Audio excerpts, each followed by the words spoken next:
আসসালামু আলাইকুম এভরিওয়ান, আশা করি সবাই ভালো আছেন। তো আপনারা দেখতে পাচ্ছেন এটি একটি 24 ভোল্টের ইউপিএস।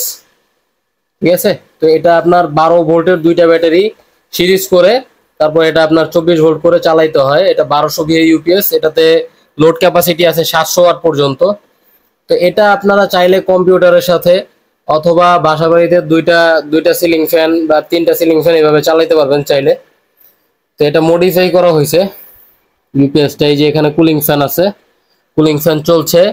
তারপর এখানে এই যে ভোল্টেজ মিটার দেখতে পাচ্ছেন, ব্যাটারিতে কতটুকু চার্জ আছে। দুইটা পাশে লাল সুইচ দেখতে পাচ্ছেন, একটা ভোল্টেজ মিটার মিটার কন্ট্রোল করার জন্য আর একটা আপনার কুলিং ফ্যান কন্ট্রোল করার জন্য। ঠিক আছে, এই যে আপনারা দেখতে পাচ্ছেন এটা আপনার 24 ভোল্টের একটা চায়না চার্জার। তো সাকিব ভাই, আমরা ব্যাটারিটা চার্জারটা একটু কানেকশন করে দেখাই দিই। তো অনেক ভাইয়ের একটা প্রশ্ন থাকতে পারে যে ভাই এটা কি সব সময় কারেন্টের লাইনের সাথে দিয়ে রাখা সম্ভব কিনা। আসলে সম্ভব। এটা 100% অটোক্যাট একটা চার্জার। এটা আপনি সব সময় ইউপিএস যেভাবে দিয়ে রাখছেন সবসময় এটা দিয়ে রাখতে পারেন, কারেন্টের লাইনটাও দিয়ে রাখতে পারবেন, এটা অফ করার প্রয়োজন হবে না। তো এই আমি যে কারেন্টের লাইনটা দিলাম, এই যে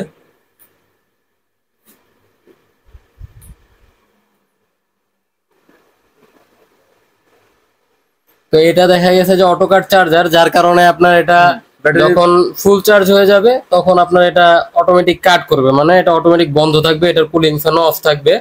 আবার যখন ওর চার্জের দরকার হবে ব্যাটারি, তখন ও অটোমেটিক চার্জ নেবে। তো এই যে আরেকটা কথা, এই জায়গায় যে সবুজ বাতি জ্বলতেছে এটা চার্জ ফুল আছে আমাদের ব্যাটারিতে, এই কারণে এটা সবুজ বাতি জ্বলতেছে। যদি এটা চার্জ কম থাকতো তখন ও চার্জ নিত, আর নিচে ভোল্ট শো উপরে ভোল্ট শো করবে, নিচে অ্যাম্পিয়ারটা শো করবে। তো এটা যাতে একেবারে একটা ব্যাটারি যাতে একেবারে ড্যাম না হয়ে যায় বা একেবারে চার্জ কমে না যায়, এই কারণে হালকা একটা পার্সেন্ট চার্জ চার্জারটা সবসময় করতে থাকে। এটা যে কোনো চার্জারই হালকা পরিমাণ, এটাতে ওরকম কোনো সমস্যা নেই, কিন্তু ব্যাটারিটারে ও স্ট্রং রাখে। তো এই আর কি, আপনারা চাইলে এটা অর্ডার করতে পারেন। তো অর্ডার করার জন্য স্ক্রিনে দেওয়া নাম্বারে আপনারা হোয়াটসঅ্যাপে যোগাযোগ করতে পারেন। সবাই ভালো থাকবেন, সুস্থ থাকবেন। আজকের ভিডিওটি এই পর্যন্তই। আল্লাহ হাফেজ।